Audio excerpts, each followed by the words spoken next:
왕의 행렬이 한 거리를 휩쓸고 지나가는 장면을 상상해 보겠습니다. 그것을 보고 사람들은 서둘러 몸을 피하기 시작합니다. 이윽고 왕의 깃발을 단 차가 등장합니다. 모두가 서서 깃발을 흔들고 축하하며 그 광경을 바라보고 있습니다. 이제 이 장면을 2000년 전에 흙먼지 날리는 뜨거운 사막지대로 옮겨보겠습니다. 거기에도 왕이 온다는 소식이 들렸습니다. 그런데 그 왕은 어떻게 온다는 것일까요? 왕이 오실 길조차 마련되어 있지 않은데 말입니다. 그렇다고 멀뚱히 서 있을 수만은 없습니다. 그때라도 얼른 준비해야 됩니다. 그래서 전령이 나와 모여있는 사람들에게 크게 외치기 시작한 겁니다. 그분이 오실 길을 준비하라. 왕이 오신다. 곧게 잘 뻗은 길을 만들자. 여러분, 오늘 말하는 전령은 세례 요한입니다.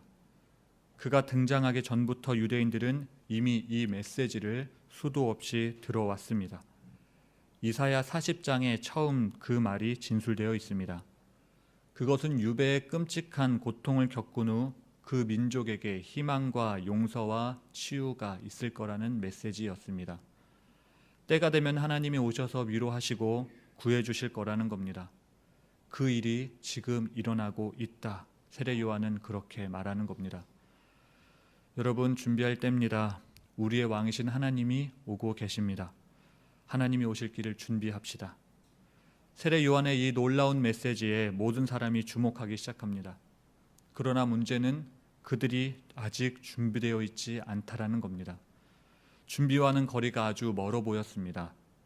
성도님, 평상시에는 자기 집이 그럭저럭 잘 정돈되어 있다고 생각하다가도 갑자기 왕이 방문한다는 소식이 들리면 다시 한번 대청소를 해야겠다는 생각이 드는 게 정상입니다.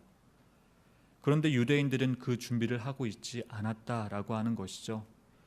심지어 성전에서 정기적인 예배를 드리고 있던 그 유대인들까지, 경건하던 자들까지 아무런 준비가 되어 있지 않았습니다.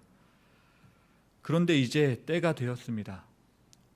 사실 아주 오래전부터 예언자들은 사람들이 전심으로 회개함으로 하나님께 돌아오게 될 때 하나님이 오실 것이다, 그렇게 말한 바 있습니다. 지금 세례 요한이 사람들에게 회개를 촉구하고 있는 것이 바로 그 때문입니다. 이 세례 요한의 말을 듣고 사람들이 떼를 지어 몰려왔습니다. 세례를 받기 위해서죠. 그렇게 그들은 자기들이 지은 죄를 고백했고 세례 요한은 그들을 요단강 물에 푹 담갔다가 꺼냈습니다. 이것은 하나님이 이 세상에 오셔서 하실 일을 상징합니다. 그것은 모든 악을 이기시고 하늘에서처럼 땅에서도 자신의 나라를 세우시는 하나님의 위대한 정복을 준비하는 표현이었습니다. 그렇게 왕이 오신다는 세례 요한의 메시지는 그들에게 위로를 주었습니다. 그러나 그 메시지 안에는 위로만 있었던 것이 아닙니다. 오히려 위로하는 거리가 멉니다. 왜냐하면 태워버리는 뿔과 불과 찍어버리는 도끼에 대해서도 말했기 때문입니다. 그런데 여러분, 누구를 태워버리고 찍어버린다라고 하는 것일까요? 그것은 바로 회개하지 않은 자입니다. 오늘 본문에는 바리새인과 사두개인들로 표현되어 있는데요. 세례 요한은 바리새인들과 사두개인들이 세례 받으러 오는 것을 보고 그들을 향해 독설을 쏟아 부었습니다. 뭐라고 말합니까? 독사의 자식들아, 누가 너희 보고 임박한 진노를 피하라 하더냐. 세례 요한의 눈에는 그들이 마치 모닥불을 지피면 숨어있는 곳에서 나오는 뱀처럼 보였던 것 같습니다. 이처럼 회개하지 않은 자들에 대한 세례 요한의 생각은 굉장히 부정적이었습니다. 여러분은 신앙생활하면서 이런 말 들어보셨습니까? 독사의 자식들아. 그들은 들어봤습니다. 그것도 사람들이 많이 모여있는 그 공간 한 복판에서 말입니다. 그런 그들에 대한 세례 요한의 생각이 바뀔 수 있는 길이 있었는데 그것은 그들이 정말로 다르게 행동하는 것입니다. 이전과는 완전히 다른 사람이 되어야지 독사의 자식들로부터 의인이 되는 겁니다. 그저 세례를 받는 행위만으로는 중요하지 않다라는 것이죠. 그러니까 한마디로 회개는 뭔가요? 회개는 마음과 삶을 완전히 바꾸고 그 변화가 지속되는 것을 말합니다. 비로소 그럴 때 회개라고 말할 수 있는 것입니다. 나머지는 진정한 회개가 아니라는 것이죠. 몇 마디 기도한다고 회개했다 그렇게 말할 수 없다라는 겁니다. 고백만으로는 충분하지 않다는 거예요. 회개에 합당한 열매가 맺혀져야 됩니다. 이렇게 진정한 마음으로 회개한 사람은 삶이 변화될 수밖에 없습니다. 여러분, 왕이 올 길을 준비하는 유일한 방법이 바로 이 회개라고 하는 것입니다. 그런데 바리새인과 사두개인은 그 길을 준비하지 않고 그냥 세례만 받으려 했다고 하는 것입니다. 여러분은 어떻습니까? 왕이 오실 길을 준비하고 계십니까? 그렇다면 무엇으로 준비하고 계신가요? 기억하십시오. 그 길은 오직 회개로만 준비할 수 있습니다. 그러므로 회개해야 됩니다. 지금 당장 회개해야 될 사람이 바로 나 자신이다 라고 하는 그 사실을 기억해야 됩니다. 그렇다면 우리는 뭘 회개해야 되는 걸까요? 이걸 모르는 분들이 간혹 있더라고요. 여러분, 바리새인과 사두개인들을 통해 우리는 이 사실을 한번 알아보려고 합니다. 그들은 사람들 앞에서 늘 자신의 정결을 주장해 왔습니다.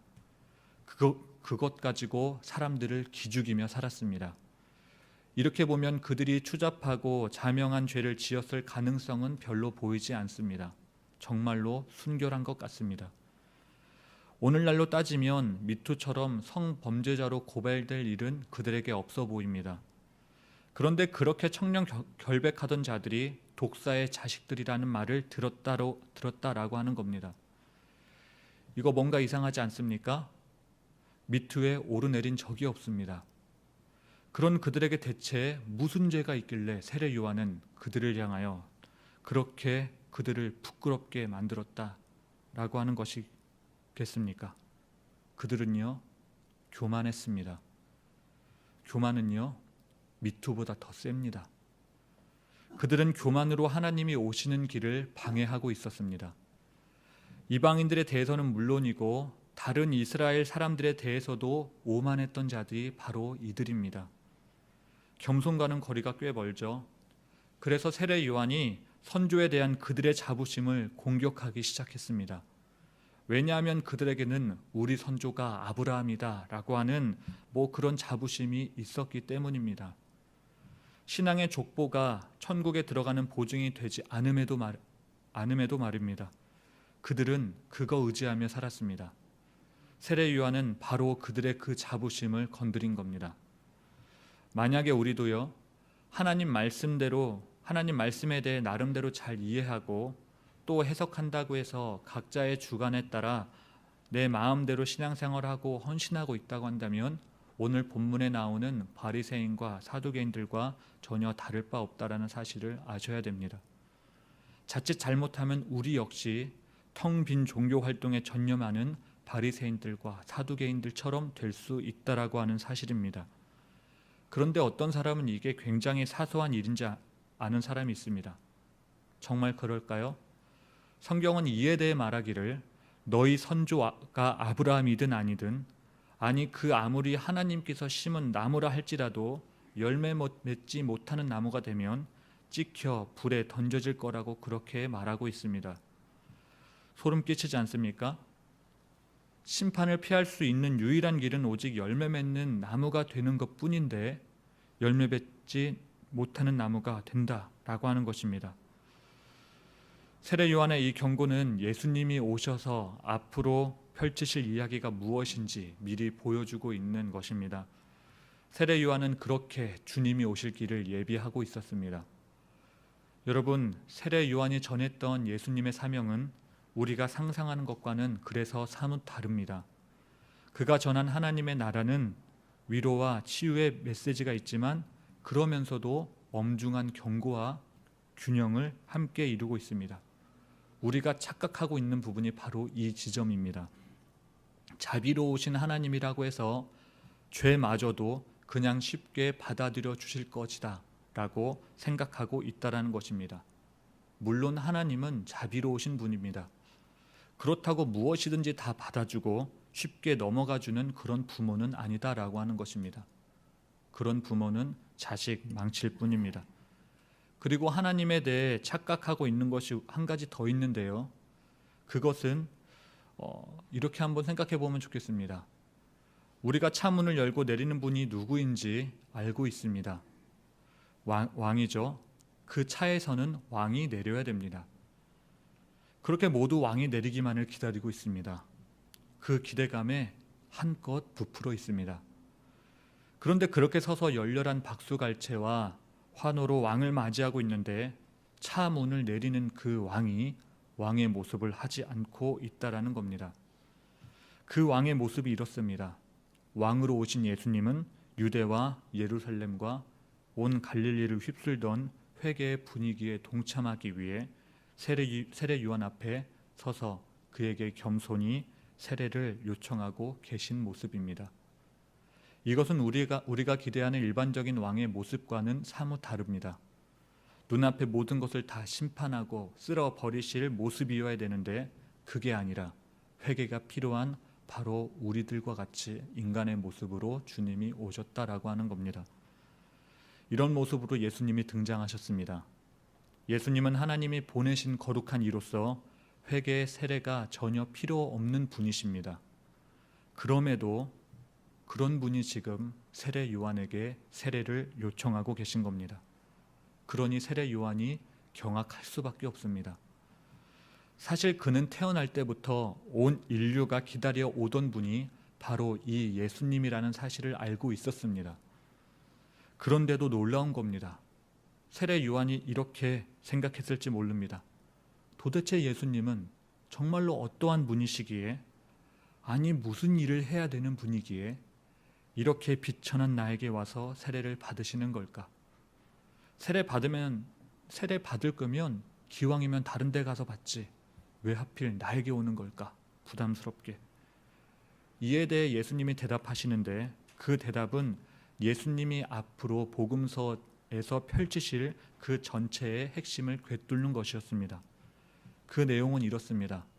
하나님의 계획, 다시 말해 하나님이 오래전에 선언하셨고 결코 잊지 않으신 그 약속을 성취하시기 위해 주님이 오셨다라고 하는 것입니다. 그런데 그 약속이 이행되기 위해서는 반드시 주님이 세례를 받아야만 된다라는 것이죠. 여러분, 이게 하나님의 방법입니다. 즉 자기 백성의 자리에 서시고 그들의 회개에 동참하시고 그들의 모습으로 사시고 그들처럼 죽어야만 됐다라는 겁니다. 예수님은 그렇게 자신을 백성들과 동일시하셨습니다. 아주 겸손한 모습이죠. 그렇게 예수님은 당신의 백성들과 하나 되어가는 소명을 세례 받는 것으로 말미암아 소명을 시작해 나가셨습니다. 그런데 여러분, 어째서 이것이 세례 요한과 우리가 갈망하는 결과를 가져다 주는 것이겠습니까? 이 질문에 대한 답은 예수님이 세례를 받고 물에서 나오실 때 일어난 일을 보면 알 수 있습니다. 예수님이 세례받고 물에서 나오실 때 성령을 받으심으로써 하나님의 아들이다라고 하는 그 사실이 입증되었습니다. 하늘에서 들려온 음성에 의해서 말입니다. 이 모든 일들은 인류를 구원하시려는 하나님의 뜻과 완전히 일치되어 있었습니다. 이 본문을 통해 우리는 예수님에 대해 다시 한번 놀라게 됩니다. 하나님의 예언자들조차도 예수님에 오해할 정도로 우리의 기대와 다른 모습으로 예수님은 오셨습니다. 예수님은 우리가 기대하는 왕의 모습으로 오지 않았습니다. 왕이 내려야 될 그 차에서 왕의 모습으로 한 사람은 내리지 않은 겁니다. 외관상으로 보기에 나와 별반 다르지 않는 모습, 정말이지 볼품없는 그런 나와 같은 모습으로 주님이 우리 곁으로 오셨다라고 하는 것입니다. 여러분, 이 사실에 놀라셨습니까? 그렇다면 한번 자문해 보셔야 됩니다. 나는 예수님에 대해 과연 무엇을 기대하며 살고 있는지 말입니다. 예수님의 이런 모습 때문에 만약에 마음이 불편하다라고 한다면 정말 깊게 다시 한번 생각해 보셔야 됩니다.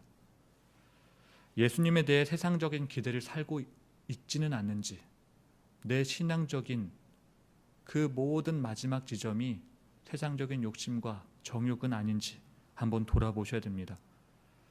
놀랍고도 확실한 사실은 주님이 오신 모습이 비록 우리의 기대에 미치지 못한다 할지라도 그분의 말씀을 잘 듣고 그분이 하시는 일을 세심하게 주시하고 배우면, 아니 그대로 살면 우리의 갈망은, 우리의 굶주림은 풍성하게 채워진다라고 하는 사실입니다. 돈을 쫓지 않고 명예를 쫓지 않아도 우리의 마음은 풍요로워질 수 있습니다. 그리고 세례 요한이 선포한 대로 회개함으로 예수님처럼 세례를 받으며 그분이 인도하시는 대로 따르는 삶은 예수님이 들으신 하늘의 음성을 동일하게 들을 수 있다라는 사실입니다. 그렇기 때문에 우리는 우리의 계획을 제쳐두고 하나님의 뜻에 복종하는 법을 배워야 하겠습니다. 설교를 마칩니다. 여러분의 인생 가운데 곧게 펴야 할 회개의 길이 혹시 있지는 않으십니까? 열매 맺지 못해서 찍혀 버려야 될 그러한 나무 있지 않으십니까? 그렇다면 주저하지 마시고 회개하기 바랍니다. 그 죽은 나무 찍어 버리시기 바랍니다. 회개함으로 주님이 오실 길을 예비하시기 바랍니다.